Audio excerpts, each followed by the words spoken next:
Olá, está no ar a TV Cambinda, a TV no YouTube que trata da ancestralidade, que trata do povo, da religiosidade. No programa de hoje, estaremos conversando com essas duas pessoas maravilhosas nessa casa magnífica que é o Ilê Axé Orissalá Talabi. Fundado na cidade de Paulista, o Ilê Axé Orissalá Talabi atualmente é liderado pela Ialorixá Mãe Lu, de Iemanjá, e Pai Júnior de Odé, que são herdeiros carnais dos fundadores. O Ilê Axé Orixalá Talabi, nome de origem Nagô, que significa casa de força do grande orixá, que nasce do pano branco e está associado ao universo mitológico da divindade Orixalá. Orixá da criação na mitologia iorubá, patrono do terreiro. O terreiro Talabi é um espaço de resistência histórica que se perpetua em seus gestos, danças, indumentárias, cânticos, ritmos e manejo tradicional da terra, das folhas e das águas. São alguns destes elementos que compõem o conjunto de bens do patrimônio cultural, material e imaterial, resguardados ao longo destes 30 anos. Atualmente, o Terreiro Talabi é uma organização sócio-religiosa, de grande atuação no estado de Pernambuco e no Brasil. Desenvolve diversas ações nas áreas de patrimônio cultural, saúde, educação e cultura e atividades, que envolvem crianças, adolescentes, adultos e idosos no fortalecimento e promoção do registro do patrimônio cultural afro-indígena brasileiro. Em 2015, o Terreiro Axé Talabi foi reconhecido Patrimônio Cultural dos Povos e Comunidades de Matriz Africana pelo Instituto do Patrimônio Histórico e Artístico Nacional, o IFAM. Em virtude das suas ações de salvaguarda, preservação, valorização e documentação do patrimônio cultural afro-brasileiro, que em razão da sua originalidade, excepcionalidade ou caráter exemplar, merecem divulgação e reconhecimento público. Axé é uma grande honra para mim, a Nação Cambinda Estrela, e para a TV Cambinda estar aqui, vocês nos receberem na sua casa. Muito obrigada. Para a gente do Talabi também é uma satisfação muito grande. Como você já me apresentou, eu sou Mãe Lu de Iemanjá.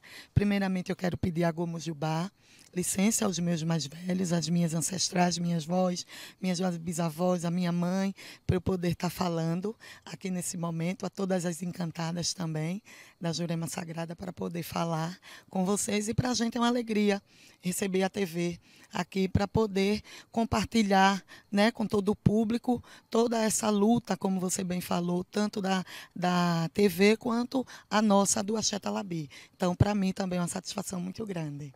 Axé, Mãe Lu, sua bênção. Minha mãe já nos abençoe. É o que Mãe Lu falou, é uma satisfação porque receber a TV Cambinda é também fortalecer, né, as nossas redes, né, de diálogo. Porque a gente sabe que fazer comunicação num país racista como o nosso é muito difícil. De fato. Então, eu acompanho a TV Cambinda, né, e sei a importância, imagino a luta e sei a importância do trabalho que é realizado. Então, é um prazer muito grande que Oxalá nos abençoe, que é o dono dessa casa, lhe abençoe, me abençoe, abençoe Mãe Lu e abençoe a equipe que está aqui trabalhando. Bem-vindos à Casa de Oxalá. Axé. Axé. Muito obrigada. Vamos começar com o nosso bloco de perguntas. Aqui do nosso lado tem umas crianças maravilhosas. O senhor Pai Júnior pode apresentar? Posso. Essa é Ialodê. Dá um tchauzinho, Ialodê. Dá um tchau, Ialodê. É Iaú de Manjá, é minha filha. Essa aqui é Omindeuá. É uma criança, um homodé axé de Oxum. Essa aqui, como é teu nome? Laió, Ialaió. É uma mocinha de Oxalá. E ali é o filho de Mãe Lu, Airan Carlos.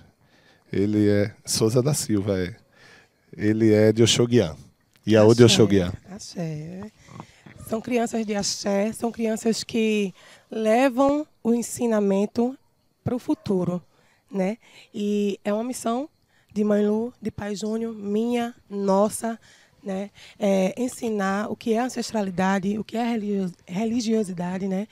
E ensinar essas crianças é um prazer, é uma missão, né? E é o que move a gente, não é isso? Mas me digam, Mãe Lu e Pai Júnior, conte-nos um pouco sobre a história desse Ilê. Falei um pouquinho, né, do Ilê Axé Talabi, Orinsalá Talabi, né, e do trabalho de vocês junto com a comunidade do Paulista, Paratibe, não é isso?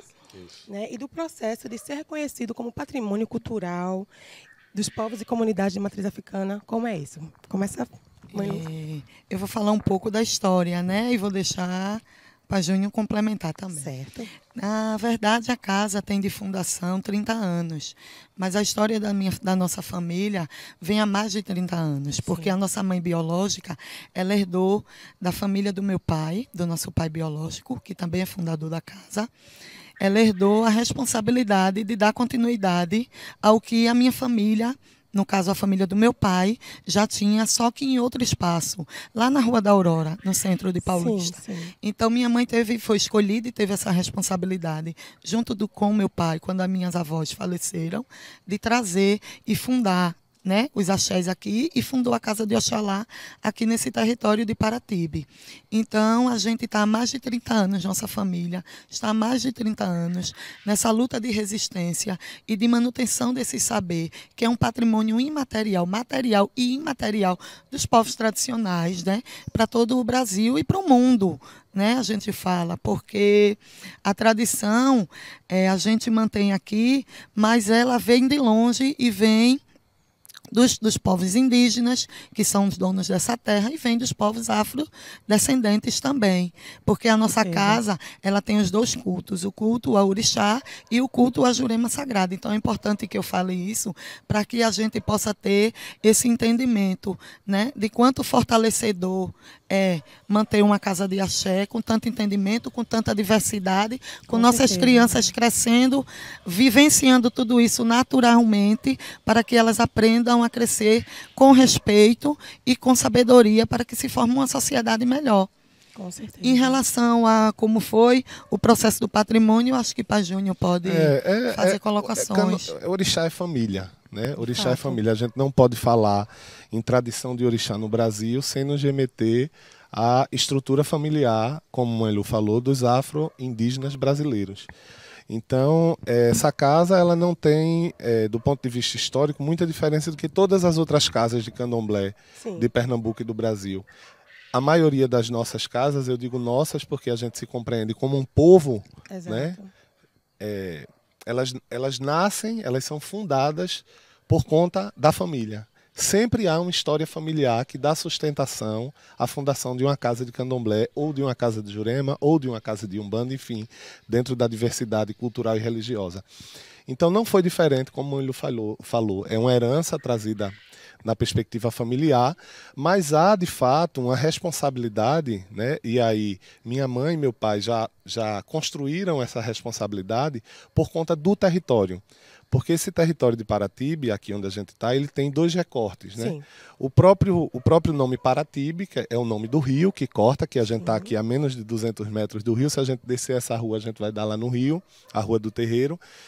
E é um nome indígena, né? Portanto é um território indígena, e também é um território que foi reconhecido como parte do Quilombo do Catucá. Sim, né? sim. Então algumas pesquisas dizem, né, relatam, e do ponto de vista historiográfico, que a comunidade de Paratibe, que é vizinha à comunidade da antiga Macota, que hoje é Abreu e Lima, Sim. era parte integrante, né? Ou é ainda parte integrante, né? do Quilombo de Catucá, que é um quilombo muito importante, né, na perspectiva da luta de Malonguinho.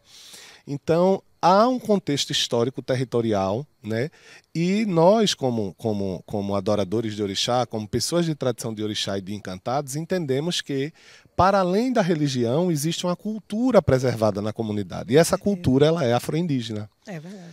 E aí, foi nesse sentido que nós, né, em 2015, construímos esse projeto que encaminhamos para o IPHAN e que foi aprovado para o reconhecimento da casa como um território de salvaguarda desse patrimônio imaterial. Então, o patrimônio imaterial, no nosso entendimento, ele é transversal, né? Ele não está só relacionado à cultura, ao culto em si do orixá. De forma alguma. Né? Então a gente observa, por exemplo, andando na comunidade, as pessoas usando touça, as pessoas comendo tapioca, por exemplo. Aqui tem muitas vendedeiras de tapioca, que são expressões da manifestação e da cultura afro-indígena. Então a gente pleitou em 2015, quando a gente ainda tinha ferramentas, né, de diálogos e de fortalecimentos para o povo de terreiro, a gente pleitou e esse projeto ele foi aprovado. Então, em 2015 e 2016 chegou a comarca, né, e é um tombamento, né, um prêmio que conota um tombamento do patrimônio imaterial. Sim. E agora, esse ano, a gente está trabalhando, né, na perspectiva de tombar o terreiro até outubro, na comemoração dos 30 anos, municipalmente, na esfera municipal. Então o projeto está sendo desenvolvido para a gente, em outubro, que é mês de Oxalá, que é o orixá patrono da casa, a gente fazer a abertura pública do memorial, da família e fazer o tombamento do bairro de Paratibe como quilombo urbano e do território, né, do terreiro Axé Talabi como patrimônio cultural e religioso da cidade do Paulista. Vai ser uma eventualidade. Vai, com certeza. E muito importante, muito né? importante. Muito importante para a comunidade, porque esse reconhecimento do IPHAN já traz esse entendimento para nós da casa. Então é importante que a comunidade em si entenda, né, o território que ela habita historicamente e o quanto foi importante e é importante para toda a nossa resistência, né? E para se compreender também, né? Porque a gente sai na rua, a gente vê as pessoas ainda de sua forma descansando a cocorada. Isso são ainda traços indígenas, né? São resistências que nós carregamos e muitas vezes não sabemos. Então é tão importante que todos esses acontecimentos realmente sejam concretizados para que a gente possa fazer com que a nossa população, a nossa comunidade tenha esse entendimento de fato, né? De que povo pertence, se reconhecer, se revisitar e se exatamente, rever, né? É um resgate da memória, né? Porque quando o racismo, a estrutura do racismo tenta, como seu viés mais perverso, tirar a memória do seu povo, ela já quer acabar com sua existência por completo. Então, nós estamos aqui para relutar contra isso e garantir que o nosso povo saiba realmente quem são. Axé, Axé, Pai Júnior. E a responsabilidade de estar na frente do terreiro é grande, né? É grande, é cheia de desafios. Sim, sem dúvidas. E a tarefa social também, ela é social e comunitária, né? E de cunho formativo que vocês seguem, é uma linha onde a educação se move entre a tradição e a religião. Não é isso? E aí o repasse dos saberes e a preocupação com o porvir, nesse caso, com as crianças, né? Fala um pouco sobre a importância desse trabalho, que é tão cauteloso, tão frágil, né? Que é esse repasse de saberes, de não deixar o esquecimento tomar conta, né? Que é feito com tanto amor com os pequenos, né? E a dedicação das crianças e a importância desse repasse de saberes que é contínuo, que é diário, né? Sim. Fala um pouco para a gente. Na verdade, a vivência da criança de axé tem o seu papel fundamental, porque são através delas a garantia, né, da nossa existência, do nosso culto, da permanência do nosso culto. Então, mantê-las com sua mente íntegra, corpo íntegro e vivenciando tudo isso naturalmente é riquíssimo. Porque a criança de axé, ela aprende com o dia a dia. Não tem como ser diferente. Então, ela aprende tocando na folha, ela aprende cuidando dos nossos animais, ela aprende a respeitar a natureza a partir de tudo que é para a gente sagrado. Então, ela aprende vivenciando tudo isso a partir do nosso culto. Então, é uma troca. A partir do momento que elas vivenciam, elas estão aprendendo, estão recebendo o axé dos orixás e estão se formando enquanto pessoas, né, na sociedade civil, para que possa não só manter o saber, mas também serem referências de lutas, né, para que isso possa ter perpetualidade, não, a gente não, cada vez mais seja menos perseguido, cada vez Exato. mais a gente seja menos violentado. A gente sabe que é difícil, porque estamos numa estrutura de um Estado racista, né, genocida, como eu já falei anteriormente, e então formá-las é fundamental para a gente. E cuidar também das cabecinhas para que seja tudo isso da forma lúdica, porque a gente não pode falar de racismo, né, da forma perversa como o racismo é para elas agora, porque elas não vão entender. Então, tudo que elas aprendem aqui no espaço do terreiro, né, de todas as comunidades, seja ela qual for, como o Pajuni falou, na Umbanda, em outras comunidades, que seja de forma lúdica e vivenciando o axé em sua plenitude. Só o fato delas vivenciarem o axé em sua plenitude, isso já é um ganho fantástico na vida de todas elas, porque elas já se formam a partir daqui, apesar delas não estarem livres lá fora da violência, porque nós temos que colocá-las na escola, né? Nós ainda não podemos... escola que nem sempre tem profissionais preparados para receber essa criança de axé, né? Não está com um formato aberto, na verdade, de sua maioria, para acolher as nossas crianças. Elas são violentadas, então elas sofrem duplamente com isso, porque elas não podem lá fora ser o que elas são de verdade. Na sua essência. As escolas, elas não seguem o que diz a lei 10.639. De jeito nenhum. De jeito nenhum. Que nos resguarda contra o racismo e a intolerância religiosa nos espaços públicos, né? E de ensinamento, né? E é uma luta, mais uma luta que a gente tem que travar, e a gente vai travar, fazer valer essa lei de fato. Exatamente. Não é isso? Para você que está aí nos acompanhando, nós somos a TV Cambinda, estamos aqui no Axé Talabi, hoje, falando da tradição ancestral, a formação da nova geração através de práticas pedagógicas do candomblé e da Jurema Sagrada. Vamos dar continuidade? Continuando nessa linha de raciocínio dos pequenos, né? As crianças de axé, quais são os caminhos que elas, sendo e nascendo, muitas vezes, se iniciando, sendo iniciadas, ainda bebês no axé, né? Como a gente pode potencializar, empoderar estas crianças, esses pequenos e pequenas, e a gente sabe que a gente vive numa sociedade, como a senhora falou, racista, né, genocida, intolerante e agressiva, com os pequenos, com os jovens, com os adultos, com os mais velhos, né? Quais os caminhos que a gente pode tomar, né, para que essas crianças amanhã possam se resguardar melhor, ter como dizer, não é por aí, a gente é assim, a gente aprendeu isso, ter como se defender? Quais os caminhos, Mãe Lu? É o que as nossas práticas já nos ensinam, né, que é a oralidade. Todos eles têm o dever de ouvir a nós mais velhos, para que eles possam ser formados a partir de tudo isso. Porque é através das nossas vivências, das vivências com as mais velhas, com as abás, com os mais velhos, que eles vão se fortalecer e vão crescer entendendo, né, toda essa caminhada de luta. Acho que Pajuni pode falar um pouquinho e, de repente, a gente pode, inclusive, pedir para um deles opinar o que é ser uma criança de axé. Me desculpe se eu estiver sendo abusada. Só aguardando esse momento. Porque eu acho que eles também podem dizer para a gente o que é ser uma criança de axé e, de repente, a gente ter até um entendimento. Não sei se Dedê quer falar, Dedê Airã, Ossá Lonin, Ossá, quer responder o que é ser uma criança de axé? Vem cá, chega aqui. Chega aqui. Fala aqui, ó. Fala aqui, titio. Vem cá. Ela perguntou o que era ser uma criança de axé, tua mãe. Ser uma criança de axé é ser uma criança forte. Ser uma criança de axé é ser uma criança que sabe conviver com os animais, com as plantas e com os seres humanos. Axé. Axé. Eu acho que vou contribuir um pouco aqui na perspectiva de...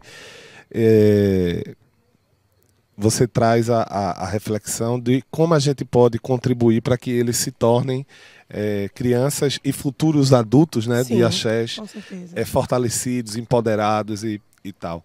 Eu acho a nossa experiência específica aqui, aí com a criação do Encontro Nacional de Crianças de Axé, com a criação do projeto Escola Lamoju, com a criação das ações do Programa Tradição, Cultura e Saúde e tantas outras ações que envolvem as crianças moradoras da comunidade, porque existe um núcleo de crianças que moram dentro do Axé, que são os nossos filhos, sobrinhos, e existe o núcleo de crianças que não pertencem ao Axé, né? Mas que moram em outras cidades, em Olinda, em Igaraçu, que são filhos dos filhos da casa e também são filhos da casa. Então, o que a gente tem trabalhado muito ao longo desses 30 anos é a perspectiva da cultura. Porque quando a gente fala religião, parece que o candomblé é apenas uma religião, né? E o candomblé não é uma religião. O candomblé é um modo filosófico de vida. Então, o candomblé e as expressões do candomblé, né, as expressões da língua, as expressões da vestimenta, as expressões do alimento sagrado, as expressões do corpo, as expressões filosóficas, as expressões das cantigas e as expressões religiosas, elas fazem parte de um contexto como um todo. Então, quando a gente trata apenas a religião com a criança, no nosso ponto de vista, acaba fragilizando. Porque ela é mais perseguida lá fora justamente por conta da religião. Então, quando ela aprende que ela diz, eu sou de Xangô, uma criança de Xangô. Mas quando ela aprende que Xangô tem um contexto histórico, que Xangô foi um rei, ela ultrapassa a religião. Exato. Ela vai para a perspectiva histórica. Então, ela se coloca no lugar de um filho de um rei. Com certeza. Então, quando ela está na escola, um filho de um rei, uma criança filho de um rei, ela pode falar de igual para igual para todo mundo. Porque Xangô é assim, na nossa tradição. Né? Xangô, ele traz o arquétipo de rei. Então, quando uma criança de axé, que é de Xangô, entende ou escuta, como disse Mãe Lu, de forma lúdica, os itãs, né? as formas que as mais velhas sabiamente têm de transmitir, ele disse uma coisa interessante que acaba fortalecendo disso que a gente está falando. Ser uma criança de axé, ele fala um pouco de integridade. Sim, com certeza. Dele com a terra, com os animais, com a natureza. E com o ser humano. Então, isso é uma cultura. Cuidado com o próximo também, seja ele quem for. Sim. Exatamente. Que é isso que nós, adultos, temos que levar para a nossa vida cotidiana. É o cuidar do outro, seja ele quem for. Exatamente. Seja de que etnia, de que religiosidade ele seja. É verdade. E as crianças, elas aprendem isso. E nós, adultos, temos também muito que aprender com esses pequenos. Com essas pequenas, né? Sim. Porque são a transmissão do que... É o reflexo do que a gente passa para eles, né? Sim. Então, a gente tem muito a agradecer esses pequenos, né? Porque... Da mesma forma que a gente repassa conhecimento, a gente colhe muito. Com certeza, é verdade. Eles ensinam muito a gente, né? No dia a dia. É ou não é, Mãe Lu? Diga. Não é? Um amor incrível. Não é, não? Sim. E aí, o senhor falou do encontro de crianças de axé, né? A criança é um ser importante nessa conjuntura religiosa. Sim. Já que elas são o amanhã. Como são feitos os repasses, os estudos, as orientações aqui no ILEI para eles, né? Fala um pouco desse encontro de crianças de axé, que é uma parte desse todo apanhado, né? Fala um pouco para a gente. Veja, o encontro, ele nasce como resultado, como eu falei, de um trabalho contínuo, né? De um trabalho, na realidade, de 26 anos, porque ele aconteceu há 4 anos atrás, o primeiro, e a gente já teve a experiência do segundo. Minha mãe, em 95, 96, ela fez um projeto que se chamava Escola Lamoju, ou Roda de Leitura Lamoju. E ela tinha preocupação nesse projeto de fazer com que as crianças de axé, ou seja, nós, eu na época e tantos outros participantes da casa e moradores da comunidade, que a gente tivesse sensibilidade de cuidar do mais velho. Na realidade, o projeto Alamoju, ele nasce na perspectiva da criança querer escutar, ter desejo de escutar o mais velho. Porque na cultura ocidental, a gente sabe que o mais velho, muitas vezes, ele é menosprezado. Existem famílias que botam o mais velho em abrigos, né, que desrespeitam totalmente os mais velhos. E isso não faz parte da nossa filosofia de vida. Pelo contrário, quanto mais velho, mais tempo ouvir, quanto mais velho, ouviu mais coisas, viu mais coisas, sentiu mais cheiros e pode falar disso pra gente, né? Então minha mãe teve a sensibilidade de tocar nesse ponto. Bem, o projeto foi um projeto muito importante e articulou a comunidade inteira, girou uma chave na cabeça da gente. Inclusive eu, como criança de axé da casa, né, porque eu fui criado nessa comunidade, foi uma coisa muito importante para a minha formação educacional. esse trabalho realizado pelas mais velhas, né? Liderado pela Ialorixá da época e com o corpo ali de mais velhas. Então, quando foi agora, quando a gente pensou o primeiro encontro, a gente pensou em reunir, em pegar essa nossa experiência e reunir outras experiências. Porque, como eu falei, a gente é de uma tradição familiar. Então, o que a gente aqui não imagina que o que a gente faz aqui não está sendo feito em outro lugar. Muito pelo contrário. Outras formas estão acontecendo, outras formas de educação estão acontecendo em outras comunidades. Então a gente queria juntar, a gente queria trocar. Exato. Quais as Como é que tá expressões, acontecendo como aí? está acontecendo na Bahia, como está acontecendo no Maranhão, como está acontecendo no Rio, como os terreiros estão lidando com suas crianças, estão formando suas crianças e estão fazendo com que elas tenham gosto de escutar os seus mais velhos e mais velhas. E aí nasceu o primeiro encontro nacional. E a gente, quando a gente constrói de forma coletiva, e obviamente tudo com a orientação espiritual, porque dentro do nosso processo de trabalho existe, né, a consulta ao oráculo, enfim, todo o processo de AO ali que envolve o desenvolvimento de atividades na casa. Mas quando a gente, na prática, quando o encontro aconteceu, a gente viu que a gente não podia falar de educação sem falar de racismo. De forma alguma, é verdade. E aí a gente estava nesse momento de transmitir o axé a partir da oralidade e o conhecimento ancestral para as crianças, mas quando elas recebiam esse conhecimento no terreiro e quando elas chegavam na comunidade, na escola, na praça, era aí que acontecia a violência. Sim. Então, por exemplo, a gente teve relatos de crianças de axé que diziam que tinham vergonha de dizer que comiam acarajé, por exemplo. Aqui de Recife mesmo, a gente sabe que tem muitas vendedeiras de acarajé na cidade. Sim. Aqueles bolinhos pequenininhos, da nossa tradição aqui de Pernambuco. E aí a gente passa 5, 6 horas da tarde no Recife, tá aquele cheiro, tá todo mundo come aquele. Todo mundo come. Pois é, a mãe levava para ela tinha vergonha de comer, porque na escola a professora tinha dito que aquilo era o bolo do demônio, o bolinho do demônio. Que só podia comer o bolinho de Jesus. Só podia comer o bolinho. Isso aqui. Aí a gente trocou essa experiência com a Bahia. Isso um relato de uma criança de axé daqui de Pernambuco, de Recife.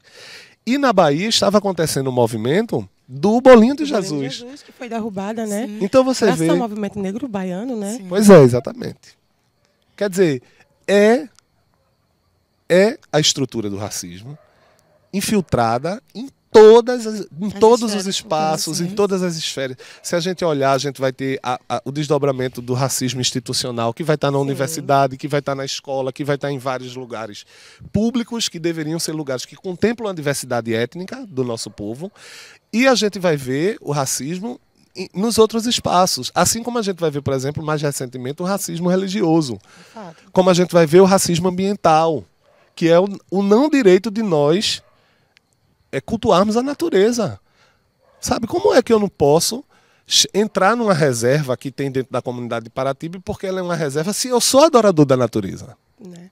Como é que eu não posso ter acesso a ela? Isso é racismo. Isso é racismo. A gente não Exatamente. pode tratar de forma nenhuma essa questão do racismo distanciada das nossas De vivências. forma alguma. Então, no primeiro encontro, a gente queria tratar das expressões de saberes, mas as crianças trouxeram essas respostas.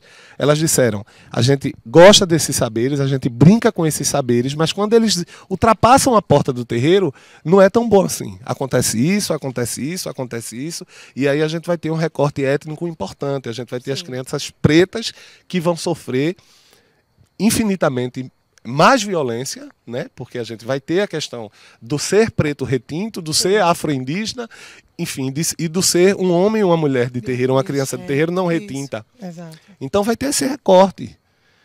Aí a gente falou, no segundo a gente tem que falar disso. Tem que falar disso. Aí a gente falou. No segundo a gente juntou, a gente criou a rede Omodé Axé, né, mãe? Que é a rede de proteção das crianças de axé. E no terceiro a gente está, né, enfim, diante de tudo que a gente está vivendo, a gente está um pouco desacelerado no processo de produção, porque a casa está fechada há mais de um ano, então, né, enfim, por conta da pandemia. Mas a gente está pensando, inclusive, de criar uma ferramenta, né, de denúncia internacional. Porque já existem essas denúncias no Ministério Público, nas delegacias, mas infelizmente as pessoas não estão preparadas. E o racismo também está nesses espaços. Nesses espaços. Exatamente. Né? Ele está também nesses espaços. Aí você chega, uma criança é violentada, por exemplo, a mãe morre de medo de ir na delegacia. Um vizinho joga uma pedra num candomblé, o sacerdote tem medo, porque chega lá e diz, não, é briga de vizinho, meu filho. Isso não vai dar em nada. Isso não vai dar em nada. Isso não é, né? Então, é difícil, mas o segundo encontro, ele nos reoxigenou.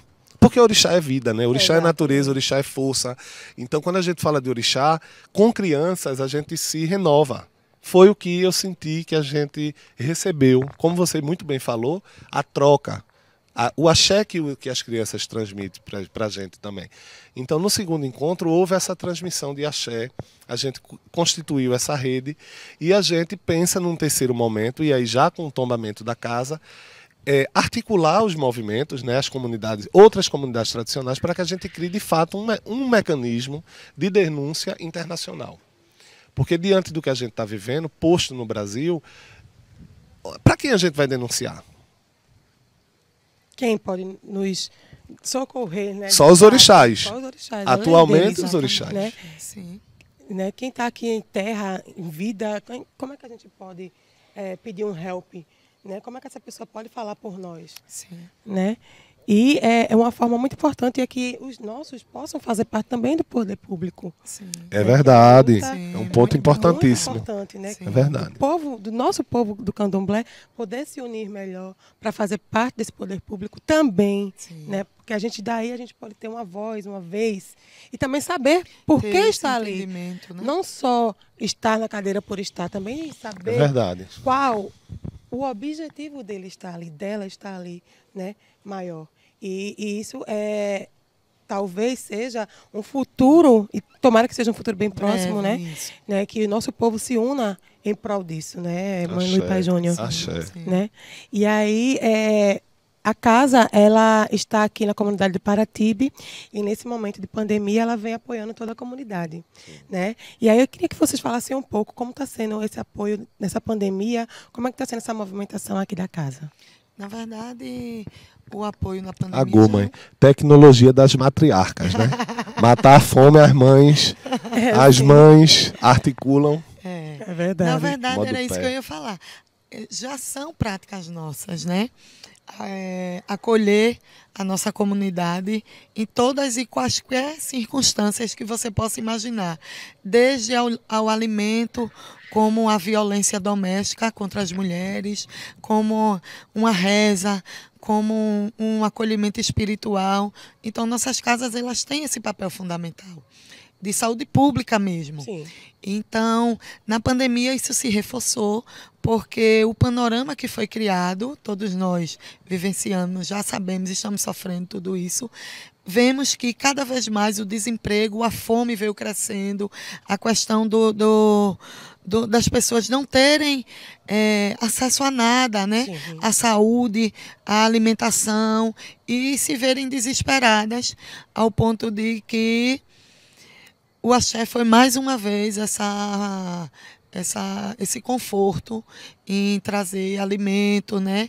E para você ter ideia, aqui nós conseguimos distribuir mais de 16 toneladas de alimento. Em torno de fornecimento de água, eu não sei nem lhe dizer quanto ao certo, porque a falta d'água aqui é incrível. E aí você sabe que uma das questões também da pandemia que nos respalda a proteção é a higienização das mãos, dos produtos que a gente traz para as nossas casas, do banho, né? Também de quando a gente sai para trabalhar, das roupas. Tudo, né? E aqui na nossa comunidade nós passamos de 10 a 12 dias, às vezes 15, sem um fornecimento de água. Então, aqui a gente também, por ter uma cisterna, né, que a gente junta água da chuva, então a gente também pode ceder água à nossa comunidade, e de questões de água não tenho noção. Mas botijão de gás, tudo, de álcool em gel, de material de limpeza, tudo, a gente reforçou mais do que a gente já vinha fazendo fora da pandemia. E a questão também do acolhimento pessoal, né? Das pessoas chegarem aqui para conversar, para poder desabafar suas dores de entes queridos, né? A perda de pessoas queridas, parentes, amigos próximos, tão rapidamente assim pelo processo do vírus, da Covid. Sim. E aí o terreiro se tornou mais essa forma de fortalecimento para toda a nossa sociedade. Que bom. E não só graças- foi da Iparatibe, não. Por isso que eu falo da sociedade. Da Verdade. sociedade em si, Porque é foi verdade. de outras cidades, vieram Com pessoas certeza. de Maranguape, de Olinda, de Abreu e Lima. Então, assim, eu acho que o terreiro tem um papel fundamental e eu quero aproveitar também o gancho e dizer às pessoas que estão em casa, que se conhece alguma comunidade que também faz trabalho como esse, que chegue junto, que ajude de qualquer forma, com doação, mesmo que ache que é pouca, não é pouca, porque o pouco se torna muito e a gente sabe que a luta é grande e que o nosso povo precisa muito desse fortalecimento. Exatamente. O recado está dado. Vamos nos abraçar, mesmo que em distância, nos Sim. abraçar, ajudando e contribuindo com o próximo, né? Axé. Sim, axé. Axé. E para a gente chegar às nossas considerações finais, Já. né? Já, né? Rapidinho, né? A conversa está tão boa, né? Quero que vocês deixem uma mensagem, uma consideração final. Fiquem à vontade. Certo, vou deixar para Pai Júnior, porque eu já... Pai Júnior. Eu vou aproveitar essa fala emocionante de Mãe Lu para dizer que, de fato, eu tinha falado antes das mães, mas para que a gente, né, se sensibilize com a importância do matriarcado. Essa pandemia, por mais que ela seja dolorosa, que ela esteja, de fato, nos tirando muito dos nossos, né? Eu tenho visto muitas comunidades e muitas ialorixás e muitas mães acolhendo e nos reensinando o poder da mulher dentro do candomblé. Com certeza. Eu acho que nós, homens de axé, temos que ter a sensibilidade muito profunda de cuidar dessas mulheres. Né? Eu acho que a gente sabe que a concepção do candomblé no Brasil ela é matriarcal. A gente sabe que a importância da mulher negra do ponto de vista social é fundamental para a nossa vida, para a nossa cultura, para a nossa religião. Então, esse momento também é um momento da gente, de fato, fazer muforibalé, bater nossa cabeça no chão, para as nossas iabás, para os nossos orixás femininos, pedir vida, né? Porque a mulher é aquela que gera, mas também é um momento de nós, homens de axé, acolhermos nossas mais velhas. Com certeza. Porque elas perderam filhos, porque elas perderam filhos biológicos, elas perderam filhos de santo e elas perderam filhos da comunidade. Porque uma mãe preta, ela é mãe da comunidade. É verdade. Ela não só é mãe daqueles que ela gerou no ventre. De forma alguma. Então, eu fecho, a minha finalização é no sentido de que esse pedido de Mãe Lu seja também compreendido por nós, homens de axé, como um chamado de responsabilidade.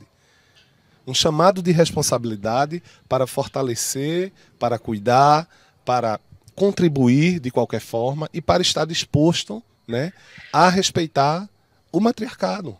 De fato. A respeitar o matriarcado. A gente não pode ocupar o espaço da mulher no candomblé. De forma Eu sou um alguma. sacerdote, eu fui criado dentro dessa casa pelas iabás, eu sou filho da Ialorixá, fundadora dessa casa. Minha irmã é a atual Ialorixá. Nós temos um grupo de iabás, de mais velhas, grandes que foram iniciadas por minha mãe, e eu sou fruto dessas mulheres. Então eu não tenho problema nenhum de dizer que coloco minha cabeça no chão, eu não tenho problema nenhum de dizer que elas sopram e botam axé, cuidam do meu orixá e cuidam Axé. do meu eledá. Axé. E eu devo minha vida a elas. Sim. Então, onde elas estiverem, no meu caminho, elas vão estar na frente. Axé. Elas vão estar na frente porque elas vão representar a força da vida. Quando elas disserem, fique do lado, meu filho, eu vou estar. Quando elas disserem, meu filho, dê um passo à frente, que é o momento, porque também tem um momento do Sim, homem é assumir verdade. os aús. Sim. Elas vão dizer e eu vou fazer. Então, a gente precisa ter essa sensibilidade, precisa ter essa responsabilidade. Sim. Então, é a finalização. Que assim E- seja. Axé. Se você me permite, eu queria convidar Iaô e a Tundê para a gente finalizar com um cântico, pode ser? Pode ser sim. Vem daí. Vai? Pedrinha, Miudinha, pedrinha de Luanda, Lajedo tão grande de Aruanda, Oi, pedrinha miudinha, pedrinha de Aruanda, Lajedo tão grande tão grande de Aruanda, axé, Axé. Axé. Olha aí, uma pequena filha de Iemanjá. Axé. E finalizando com muito axé, muito orgulho, muita ancestralidade e religiosidade Nagô. Até lá, TV Cambinda, Mãe Lu, Colofé, Pai Olorum Júnior, Colofé. Olorum Colofé. Eu sou Rafaela Gomes, aquele axé. Axé. Axé, querido. Axé.